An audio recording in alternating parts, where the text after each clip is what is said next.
모든 것을 품위 있게 하고 질서 있게 하라는 권면은 고린도전서 11장에서 14장에 걸쳐 언급되고 있는 세 가지 문제에 대한 결론입니다.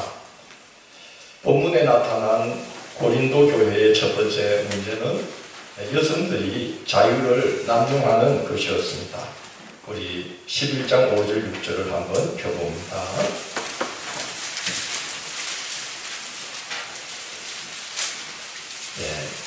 11장 5절 6절 함께 공독합니다. 물론 여자로서 그들의 쓴 것을 듣고 기도와 예언을 하는 자는 그들을 욕되게 하는 것이니 이는 머리를 민 것과 다름이 없습니다. 만일 여자가 머리를 가리지 않거든 깎을 것이고 만일 깎거나 미는 것이 여자에게 부끄러움이 되거든 가릴지라.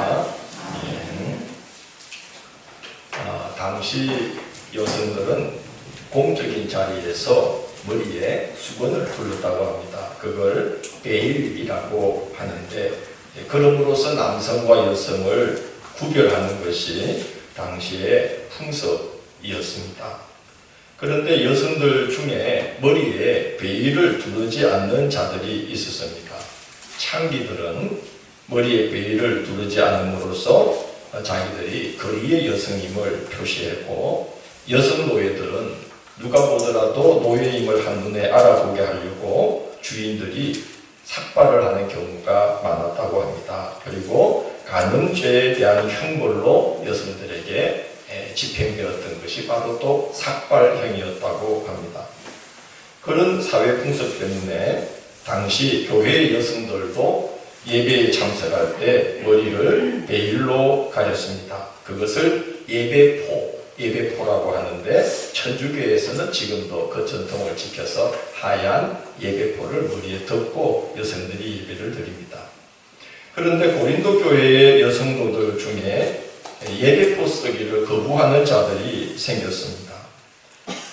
우상 신전의 제물을 서슴없이 먹음으로써 일체의 모든 것에서 자유해졌음을 나타내려고 했던 성도들처럼 고린도 교회의 일부 여성들도 예배포를 쓰지 않음으로써 자신의 믿음의 자유함을 과시하려고 했던 것입니다.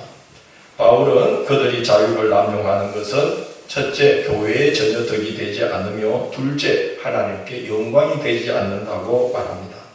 11장 3절을 보면 바울은 이렇게 말합니다. 그러나 나는 너희가 알기를 원하노라. 각 남자의 머리는 그리스도요 여자의 머리는 남자요 그리스도의 머리는 하나님이시라고 말하고 있으며 8절에서는 남자가 여자에게서 난 것이 아니요 여자가 남자에게서 났다고 말합니다. 물론 육체를 따라 말하자면 여자에게서 남자가 난 것이 맞지만 하나님께서 사람을 지으실 때 남자를 먼저 지으시고 그의 배필로서 여자를 만드셨기 때문에 하나님의 창조 질서를 따라서 바울은 여자는 여자의 머리는 남자다라고 말을 한 것입니다. 바울은 남녀차별주의자는 아닙니다. 11절 12절을 보면 바울은 이렇게 말하고 있어요. 주 안에는 남자 없이 여자만 있지 않고 여자 없이 남자만 있지 아니하니 이는 여자가 남자에게서 난 것 같이 남자도 여자로 말미암아 났음이라. 그리고 모든 것은 하나님에게서 났느니라고 말합니다. 하나님 앞에서 남녀가 동등하고 서로 보완해 주는 관계지 상하가 있는 관계는 아니라는 게 바울의 입장입니다.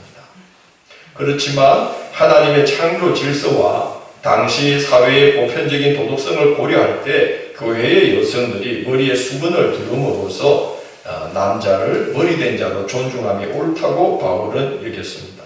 공적 자리에서 머리에 수건을 두르지 않는 것이 또한 매우 중요한 이혼 사유 중에 하나가 될 정도로 남녀를 엄격하게 구별했던 시대이기 때문에 교회도 그 사회에, 그 시대에 보편적인 질서를 따라주기를 바울이 원했던 거죠. 선교적인 목적 때문에 그랬던 겁니다. 그런 시대에 교회의 여성들이 머리에 예배포를 쓰지 않고 예배드리는 모습은 선교적으로 덕이 되지 않았습니다.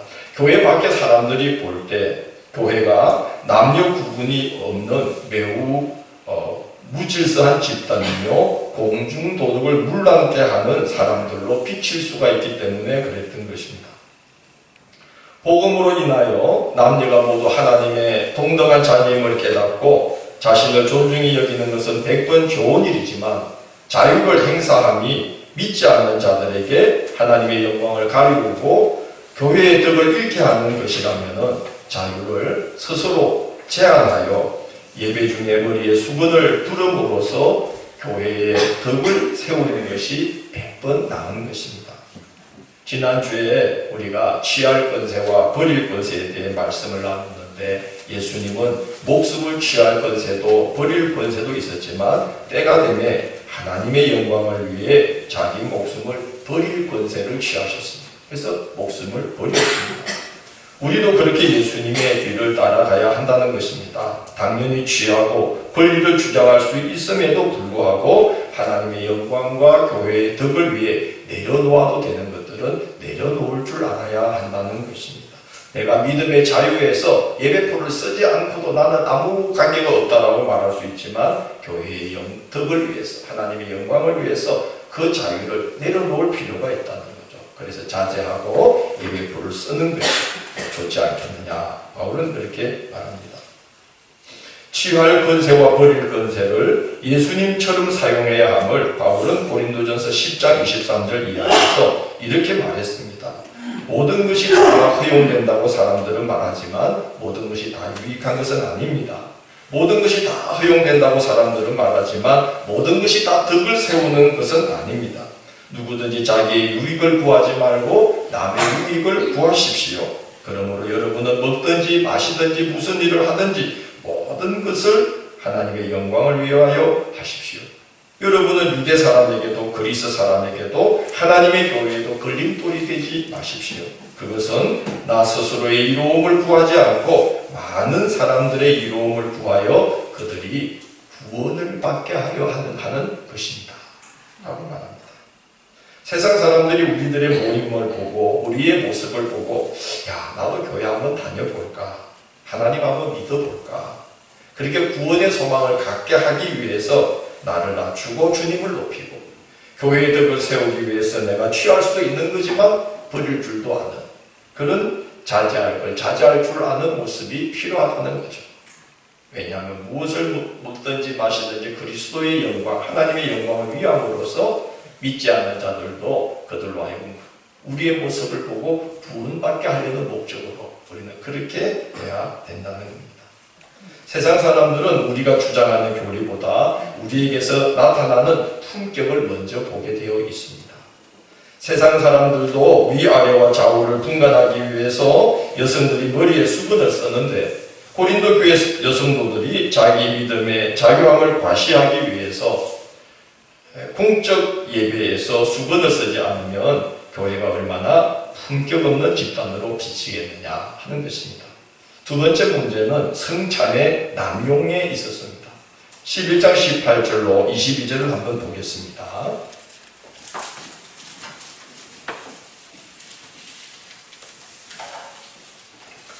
11장 18절에서 22절을 봉독합니다. 먼저 너희가 교회에 모일 때에 너희 중에 분쟁이 있다함을 듣고 어느 정도로 믿거니와 너희 중에 파당이 있어야 너희 중에 옳다 인정함을 받은 자들이 나타나게 되리라. 그런즉 너희가 함께 모여서 주의 만찬을 먹을 수 없으니 이는 먹을 때에 각각 자기의 만찬을 먼저 갖다 먹으므로 어떤 사람은 시작하고 어떤 사람은 취하니라. 너희가 먹고 마실 집이 없느냐? 너희가 하나님의 교회를 없이 여기고 빈궁한 자를 부끄럽게 하느냐? 내가 너희에게 무슨 말을 하랴? 너희를 칭찬하랴? 이것으로 칭찬하지 않노라. 당시의 성만찬은 지금 우리의 공동 식사에 해당하는 애찬과 성만찬 예식에 해당하는 성찬으로 이루어져 있었습니다. 각기 집에서 음식과 포도주를 준비해 와서 먼저 애찬을 함께 나누고 그 다음에 주님의 십자가 은혜를 기념하면서 성찬 예식을 행했던 것입니다. 사도행전 2장 44절 이하는 그때 상황을 이렇게 전하고 있어요. 믿는 사람이 다 함께 있어 모든 물건을 서로 통용하고 모이기를 힘쓰고 떡을 떼며 기쁨과 선전한 마음으로 음식을 먹고 이렇게 기록되어 있습니다.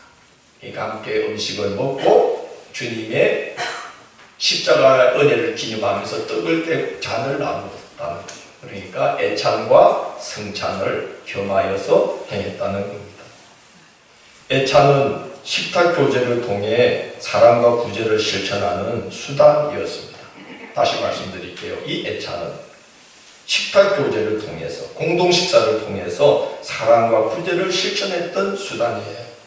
당시의 가난한 이들은 한 끼 식사를 걱정해야 될 정도로 어려웠다는 거예요. 사실 역사적으로 사람들이 먹을 거 걱정 안 했던 역사는 거의 없었어요. 우리는 엄청나게 복받은 시대에 태어났습니다.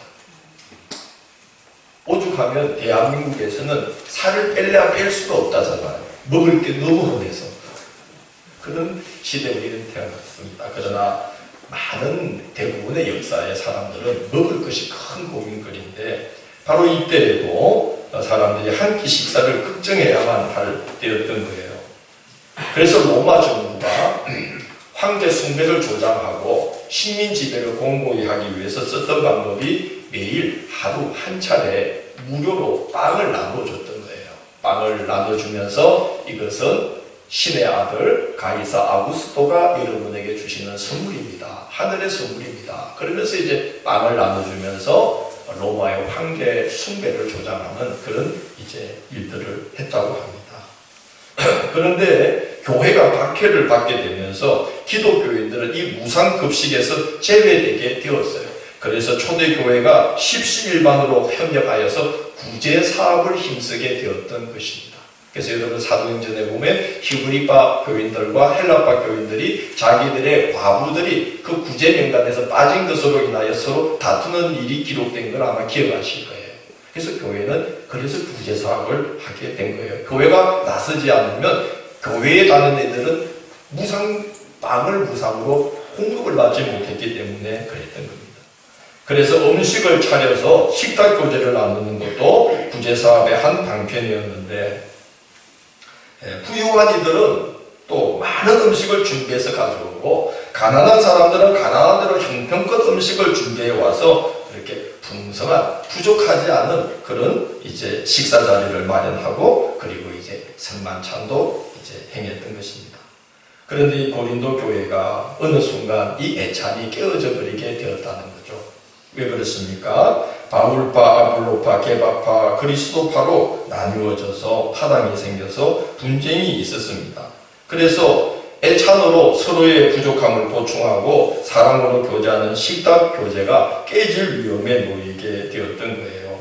음식을 준비해서 차려놓고 다 모이면 애찬을 시작해야 했는데 준비해온 음식을 이제 가까운 사람들끼리 그렇게 당을 지어서 먹음으로써 나중 온 자들은 먹을 것이 부족했습니다. 심지어 어떤 이들은 너무 많이 먹고 너무 많이 마심으로 취한 상태로 성찬의 떡과 잔을 받는 일이 생겼습니다. 이런 일이 벌어진 거죠. 어떤 교회가 바자회를 연다고 대대적인 광고를 하고 여러 사람들에게서 좋은 옷, 좋은 물품들을 기증받고 또 그런 행사를 돕는 기관들을 통해서 저렴한 값에 좋은 옷을 많이 또 구매를 해서 바자회를 준비했습니다. 당일에 주민들이 왔는데 주민들이 이렇게 둘러보니까 건질만한 것 별로 없어요. 그냥 이게 옷 수거함에 넣을 정도 그런 옷들이 쭉 있는 겁니다. 왜 그랬느냐? 행사를 준비하는 분들이 교회 안팎에 친한 사람들에게 전화를 걸은 거예요.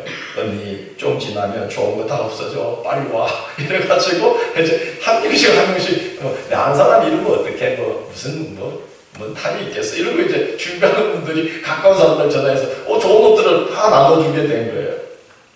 막상 당일에 온 분들은 그게 가져갈 만한 것이 없는 바자회가 되어버렸다는 거예요. 고린도 교회가 그렇게 됐다는 겁니다.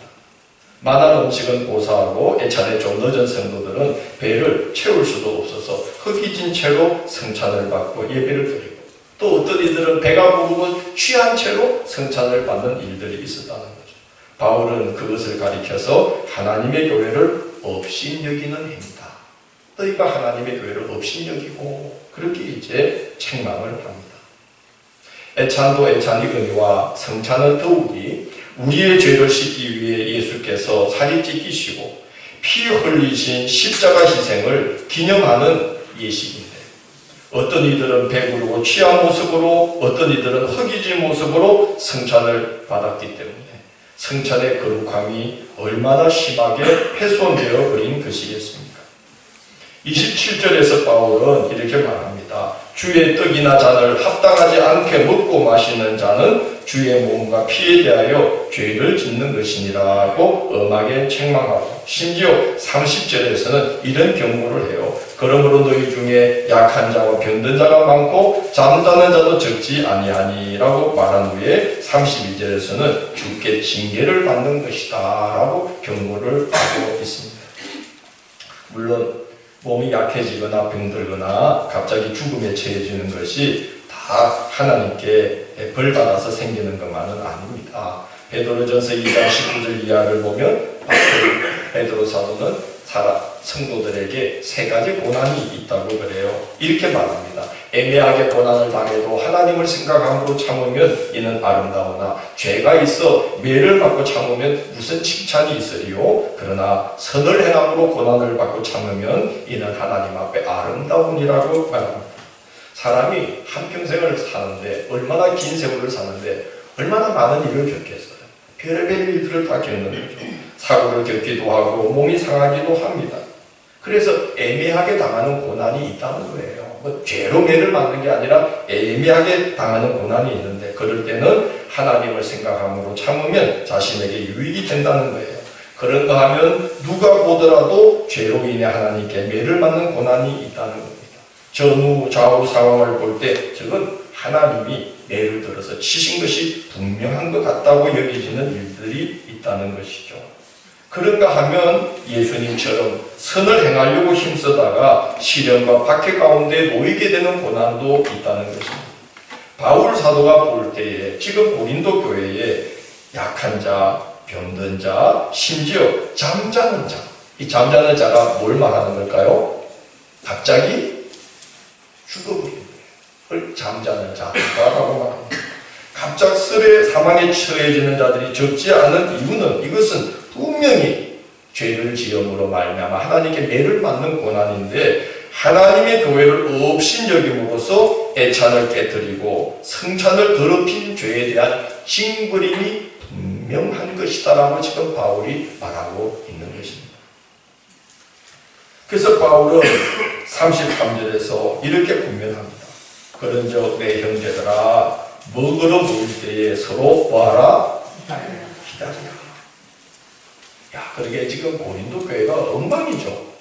애찬을 기다려서 같이 다 오면 이제 음식을 서로 나눠야 되는데, 기다리지도 않고 음식 준비해 와서 게바 파끼리, 아볼로 파끼리, 바울 파끼리, 그리스도 파끼리 그냥 자기들끼리 모여서 자기들 준비해 놓은 음식을 다 먹어 치웠다는 거예요. 그래서 바울이 그러지 말고 형제들아, 먹으러 모일 때 서로 뭐하라?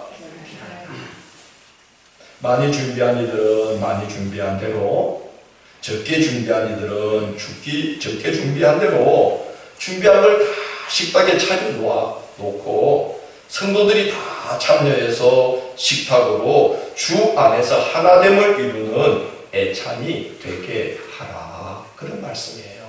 그래서 모두가 다 모이기까지 뭐하라? 그렇게 말하는 겁니다. 우리가 애찬을 그렇게 나누면 애찬도 성찬 못지않게 하나님의 은혜가 임하고 그리스도의 사랑이 흐르는 거룩한 식탁이 되어서 하나님께서 그 자리를 축복해 주시는 은혜의 통로가 되는 것입니다. 아멘. 애찬도 성찬과 마찬가지로 은혜의 통로가 되는 거예요. 성도들이 다 동참해서 십시일반 모아온 음식을 모아놓고, 그 모든 성도가 구하면 구한 대로, 어려우면 어려운 대로 십시일반 모아놓고, 그래서 식탁을 차려놓고 함께 하나님께 감사하면서 사랑으로 떡을 떼어 서로 음식을 나누면 그 자리가 얼마나 사랑이 흐르는 복된 자리, 하나님의 은혜가 흐르고 하나님이 임재하셔서 축복하실 자리가 되느냐 하는 것입니다. 그래서 애찬도 정말 우리가 하나님의 사랑을 실천하는 마음으로 행하면 성찬 못지않은 축복의 자리가 되는 것이죠. 하나님께서 축복하실 만한 그런 애찬이 되도록 잘 준비하고 함께 동참해서 식탁을 나누고 성찬을 받아라. 그렇게 애찬을 나누고 성찬을 받는 게 하나님 앞에 복을 받는 길이다라고 이제 말하고 있는 것이죠. 그럴 수 있도록 서로 기다리라. 그렇게 말하고 있습니다. 셋째는 은사의 무분별한 사용이 문제가 되었습니다. 14장 23절을 봅니다.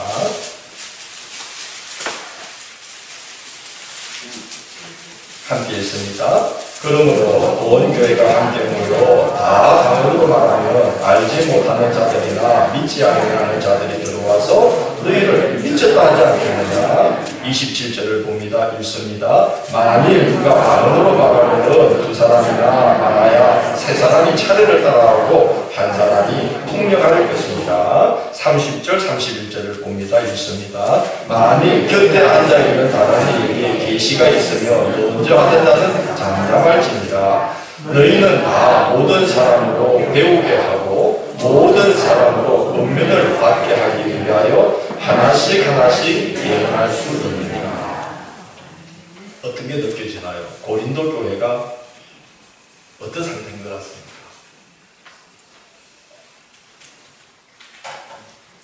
오순절에 성령이 임하면서 첫 방언이 시작됐죠. 그때 그 방언은 오순절을 지키러 세계 각국에 흩어져 있던 유대인 동포들이 예루살렘에 왔을 때에 그들이 살고 있는 지역의 언어로 들을 수 있는 복음을 들을 수 있게 하려고 하나님께서 특별히 성령으로 그들의 혀를 붙들어 가지고 절기를 지키러 온 해외 동포들이 그 나라의 언어로 복음, 예수 그리스도의 십자가와 부활을 들을 수 있도록 그 나라의 언어로 이 갈릴리 사람들의 입에서 방언이 터져나오게 하셨던 놀라운 사건입니다. 그런데 그 이후에 방언들은 그런 방언이 주어지지 않고 기도 중에 황홀경에 빠졌을 때에 이제 초자연적인 언어들이 입에서 터져나오게 하는 그런 방언이었는데 그 방언은 사람들이 알아들을 수가 없는 그런 방언이었죠. 그런데 예배 중에 바울의 뒤를 이어서 아볼로가 와서 말씀을 전하고 예배를 인도하고 있는데 지금 고린도 교회가 어떤 상태냐면 여기저기서 너나 할 것 없이 방언 은사를 받은 사람들이 불쑥불쑥 일어나가지고 뭐 하는 거죠? 방언이 주로 어떻게 합니까? 들어보셨나요? 아니면 해보셨나요? 뭐 랄랄라 쎄쎄쎄 떼떼떼 뭐 아세르마 캐세르마 뭐 와그라노 와카도 와그라노 막 이러면서 세릴리타 이러면서 막 아이고 뭐 그런 방언을 하죠. 아니 제가 지금 방언을 폄하하는 거 아닙니다. 저도 방언 은사를 받았어요. 저도 기도 중에 방언을 주시더라고요. 근데 그거 혼자 하면 은혜가 되죠. 깊은 기도에 들어가고 기도를 길게 할 수 있고 좋은 게 많아요. 제가 방언으로 하니까 친구들이 너무 신기했는지 지금 쫓아다녀요. 초등학교 때 학교 가면 신리길을 가는데 쫄쫄쫄 쫓아다니면서 성유라 네가 하는 거 그거 어찌하면 되노? 어찌하면 되노? 야 네가 아무나 받는 거 아니다. 이거 받아라 하면 딱 한 가지 조건이 있다. 어디 와야 돼? 교회 나온다. 교회 나오면 내가 주는 게 아닌데 어쨌든 받는다. 그 애들이 와요. 학교 가면서 제가 앞에서 보여주죠. 랄랄라 쎄쎄쎄 뭐 와세르마 캐세르마 와이리카고 저리카고 쎄리리따 막 이러면서 그걸 지금 막 사람들이 막 하면서 방언하는 거예요. 예배의 제일 중요한 건 거룩함 아닐까요? 경건함, 거룩함. 그게 다 깨진 거예요. 그리고 예언을 받았다는 자들이 이때 예언은 미래를 점치는 예언이 아니라 옛자에는 미리 옛자가 있고 맡을 옛자가 있습니다. 그래서 하나님이 은혜를 주셔서 마음의 감동을 주시면 지금 하나님께서 우리 공동체에 하나님이 원하고 계신 뜻은 이런 것입니다. 하나님의 말씀의 이 뜻이 이런 겁니다 하고 이렇게 권면하는, 권사님들이 권면하듯이 권면하는 은혜를 부어주신 게 그때의 예언이었어요. 그래서 믿음이 연약한 자, 흔들리는 자 찾아가서 하나님의 말씀, 맡은 말씀, 예언을 하라는 게 이제 예언의 은사인데, 그걸 그냥 여기저기서 사방이 일어나가지고 예언을 떠들어대었어요.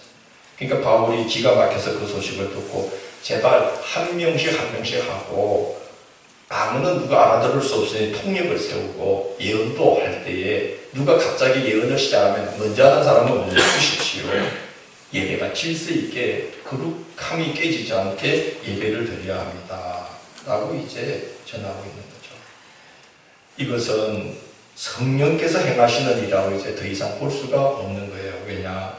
여러분, 성령께서 예배를 방해하실까요? 예배를 도우실까요? 예배를 돕죠. 성령이 임하고 성령이 그에게서 떠나지 않고 머물러 계신 분들을 보면 뭐가 다르냐? 예배를 대하는 태도가 완전히 다릅니다. 저희 둘째 누님은 기도와 말씀으로 사시는 분인데, 제가 가서 가족 예배를 인도해도 꼿꼿하게 앉아서 정자세를 하고 진지하게 말씀을 들어요. 동생인데 늘 성령 안에 머물러 있는 분들은 그렇죠. 성령은 예배를 도웁니다. 절대 그렇게 막 여기저기 일어나서 방언으로 떠들고 예언을 하게 만들지를 않아요. 예배의 거룩함을 지키게 성령은 돕지요. 성령이 임한 분들은 얼마나 놀라운 능력을 행하는지요. 말씀을 전하느니나 말씀을 듣는 교우들이 예배에 집중할 수 있도록 그 주변을 은혜로 붙드는 능력이 성령이 임한 자들에게 있어요. 그래서 교회에 성령이 임하면 예배가 회복되는 거죠. 성령 받은 교회, 성령이 떠나지 않고 머물러 계시. 여러분, 성령 받는 것도 중요하지만 성령이 떠나지 않고 머물러 계시게 해야만 되는 겁니다. 임마누엘의 복이 중요한 게 아니라 그 임마누엘의 복이 머물러 계셔야 돼요. 성령께서 비둘기같이 예수께 임하여 그 위에 머물러 계시다. 그래야 돼요. 머물러 있어요. 성령을 받고 성령이 머물러 계신 분들이 교회에 곳곳에 포진을 하고 앉아서 예배를 드리면 그 한 분 한 분이 그 주변을 성령의 능력으로 붙들어주는 거예요. 성령의 능력으로 막 감싸주시는 거예요. 그래서 예배가 살아나게 되는 거예요. 은혜가 충만하게 되는 거예요. 성령의 충만한 분들이 올해 많이 세워지시고 그 위에 성령이 머물러 계신 분들이 우리 교회에 가득하게 되기를 주의 이름으로 축원합니다. 아멘. 그러면 예배가 회복됩니다. 아멘. 성령은 예배를 뭐한다? 돕는다. 지금 고린도 교회는 이게 성령의 역사라고 볼 수가 없는 거죠. 그들은 그 마음에 미혹을 받은 거예요. 자기 은사를 자랑하고 과시하려는 미혹을 받은 거죠. 그래서 여기저기서 일어나서 반응과 예언을 하고 했던 것입니다. 바울이 보기에 고린도 교회가 처한 무질서의 상태는 그냥 넘길 문제가 아니었습니다. 그래서 매우 강경한 어조로 바울은 이제 책망을 합니다. 자, 우리 33절에서 35절을 한번 보겠습니다. 14장이죠. 그러니까 봉독합니다. 하나님은 무질서의 하나님이 아니시오 오직 화평의 하나님이십니다. 모든 성도가 교회에서 함과 같이 여자는 교회에서 잠잠하라. 그들에게는 말하는 것을 허락함이 없나니 율법에 이른 것 같이 오직 복종할 것이요 만일 무엇을 배우려거든 집에서 자기 남편에게 물을 지니 여자가 교회에서 말하는 것은 부끄러운 일입니다. 모든 성도가 교회에서 함과 같이 여자는 교회에서 뭐하라? 오늘부터 우리 여성교회 성도들은 큰일 났다. 큰일 났다. 합주기가 됩시다. 이래야 되나요? 여러분, 이 본문을 그리 생각하면 안 되는 게 앞에서도 봤잖아요. 바울은 절대로 남녀 차별주의자나 남성 우울자가 아니에요. 봤죠? 하나님 앞에서는 모두가 똑같습니다. 여자가 남자로 말미암아 남과 같이 남자도 여자로 말미암아 난다니. 그죠? 서로의 필요를 바울은 인정하는 분이에요. 심지어 바울은요, 이제 앞으로 우리가 서신서를 계속 보게 될 텐데, 다른 교회에서 교회에 보낸 편지 중에 여성들을 이렇게까지 단호한 어조로 책망하고 단속하는 예가 거의 없습니다. 한 곳이 나오는데 빌립보서 4장 2절 이하를 보면 내가 유오디아를 권하고 22개를 권하노니 주 안에서 같은 마음을 품어라 라고 이 빌립보 교회의 두 여성 지도자에게 부드럽게 고면을 해요. 어떤 마음을 품어라? 서로 같은 마음을 품어라. 내가 유오디아를 권하고 22개를 권하노니 주 안에서 같은 마음을 품어라. 그것도 무슨 말을 붙이냐 하면 교우들에게 이런 말을 해요. 저 여인들은 나와 함께 복음에 힘쓰는 여인들이니 저 여인들을 도우라. 그 이름들이 생명책에 있느니라. 그러면서 여성 지도자 유오디아와 순두개를 아주 높이면서 성도들에게 그들을 본받으라고까지 말을 해요. 그러니까 오늘 이 고린도 교회에는 지금 바울이 특단의 조치를 취하고 있는 거지, 여러분 여성계원의 교회에서 입 닫아라 이 말은 아닌 걸로 오해하시면 안 됩니다. 그런 걸로 오해하시면 아니 되는 거예요. 그런데 왜 유독 고린도 교회를 향해서 바울은 이렇게 모든 성도가 교회에서 함과 같이 여자는 교회에서 잠잠하라고 검문령을 내리고 있는 걸까요?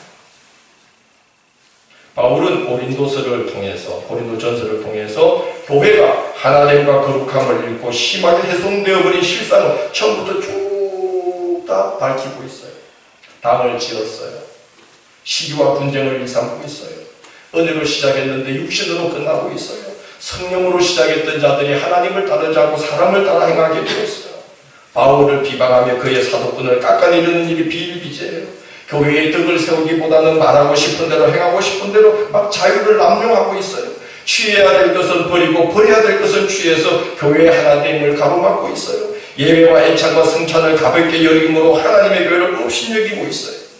그렇게 교회가 하나님을 잃고 거룩함이 심하게 훼손되어 버렸다는 거예요. 그런데 오늘 보니까 바울이 고린도 교회를 볼 때 모든 성도가 그랬다는 건 아니에요. 그래서 모든 성도가 교회에서 함과 같이 여자들은 교회에서 잠잠하라 이 말은 대부분의 성도들이 지금 뭐 하고 있다는 거죠? 잠잠하게 교회를 잘 이렇게 신앙을 걷고 있다는 거예요. 대부분의 모든 성도들이. 그런데 이상하게도 고린도 교회는 교회에서 일어나면 안 되는 일들의 종합 선물 세트 같은 곳이 되어버렸어요. 다른 교회에서는 그런 일들이 한두 개만 일어나도 문제거리가 될 일들이 고린도 교회에서는 절대하게 일어나서 함께 합시다. 교회 문제의 종합 선물 세트. 그게 무슨 교회? 함양제일교회는 절대 아닙니다. 믿습니다. 믿어요. 종합 선물 세트 같은 곳이 무슨 교회였다요?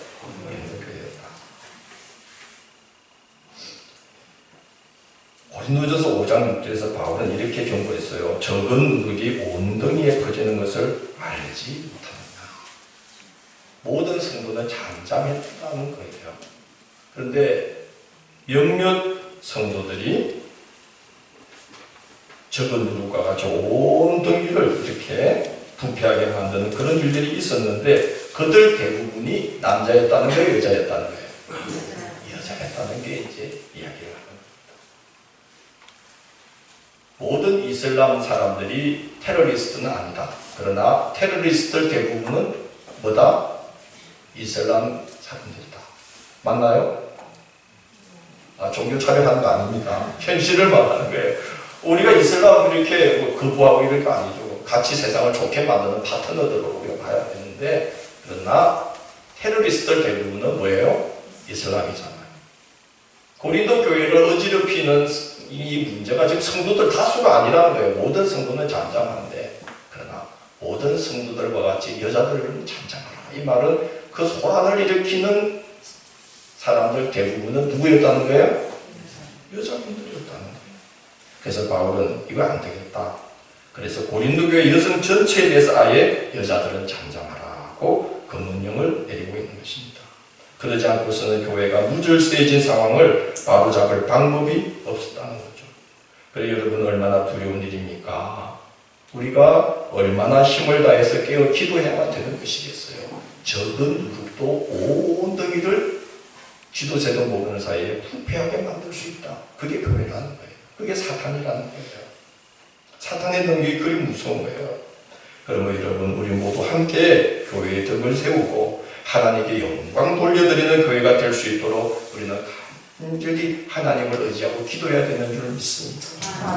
예, 고린도 교회처럼 되어버리는 게 두 순간도 아니고 한 순간. 기도를 놓치는 순간, 하나님을 의지하지 않는 순간 그렇게 되는 거예요.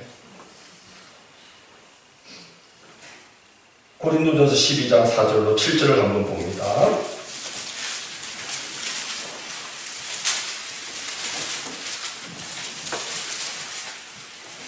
공독합니다. 은사는 여러 가지나 성령은 같고 직분은 여러 가지나 주는 같으며 또 사역은 여러 가지나 모든 것을 모든 사람 가운데에서 이루시는 하나님은 같으니 각 사람에게 성령을 나타내심은 유익하게 하여 같습니다.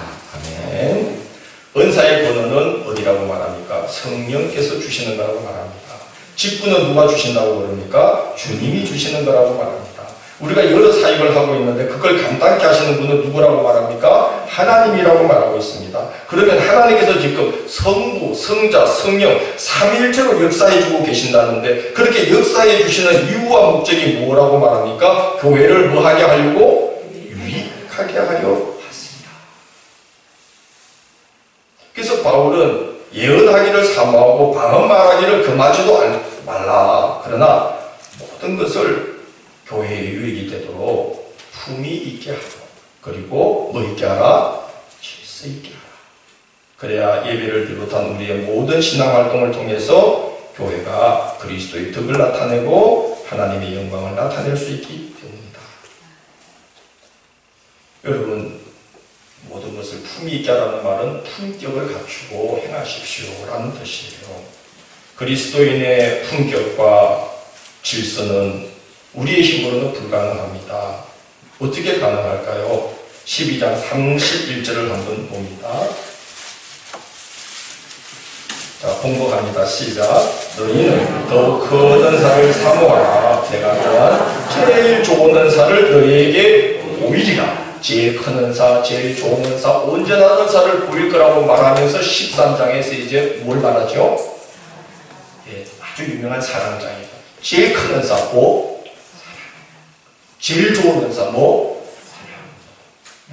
모든 은사가 하나님께 영광이 되고 교회의 덕이 되도록 만들어주는 은사 중의 은사, 뭐?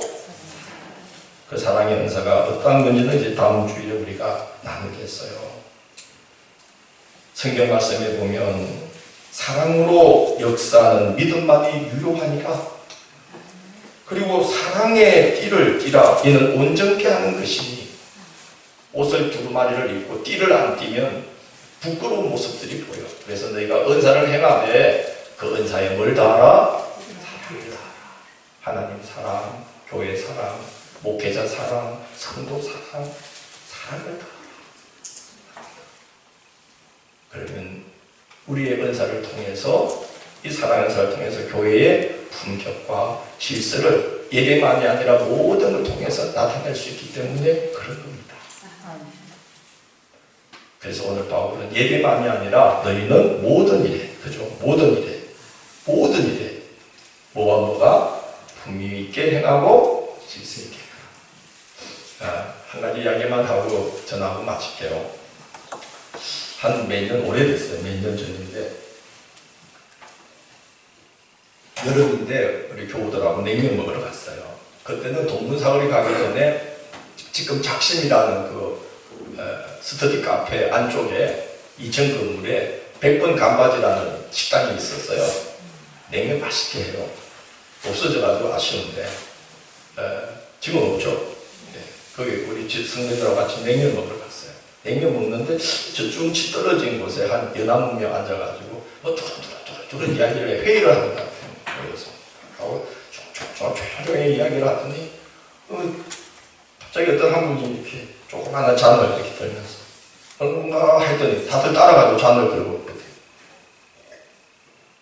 네, 또 음식 좀 먹고 또 두루두루 뭐 그분이 또 잔을 들고 뭐라 하면 도대체 무슨 말이야? 귀를 기울여 들어보니까 인류의 평화를 위하여, 그러니까 다들 인류의 평화를 위하여 조용조용히 먹고 서로를 사랑하기 위하여. 보니까 그분이 누구예요? 신부님이야. 한양성당 신부님. 그렇게 조용히 따라서 다 인류의 평화를 위하여 하고 있다. 이야, 부를 때 욕에 부른 게 아니고 그 품격, 조용히 인류의 평화를 위해 서로 사랑으로. 이게 부른 게 아니야. 내 지금 오해하면 안 돼. 물론 그분들 중에도 직장에 가면 동료들하고 막 코가 비뚤어지게 묻는 분들도 있을 거야. 뭐 직장 생활이 그럴 수 있는 거죠. 그러나 그들이 주의 이름으로 모인 자리에서는 얼마나 품격과 질서를 지키는지, 도대체 무슨 이야기를 나누고 있는지조차 잘 들리지도 않아. 조용하게 이야기를 나누고 모임을 딱 끝내고 나서 그 결론, 인류의 평화를 위해, 주의 영광을 위해 주를 그냥 입에다가 그래요. 보고 부러웠어요. 품격이 있구나, 질서가 있구나. 오늘 14장 40절 한번 같이 다시 읽어봅시다. 생각하면서 함께 읽을까요? 시작. 모든 것을 능히 이해하고 질서 있게. 아멘. 믿는 자들이 다르구나. 교회 다니는 사람 다르구나. 주의 이름으로 모인 자리가 다르구나. 할렐루야. 아멘. 그래서 사람들이 우리를 보고, 나도 교회나 나가볼까. 그렇게 하나님을 믿어 구원받고자 하는 소망이 생기게 하려고 하나님은 우리에게 은사들을 부어주신 건데, 그 은사가 사랑의 은사로 이렇게 감싸이지 않으면 우리는 주의 품격과 주의 질서를 우리를 통해 나타낼 방법이 없어요.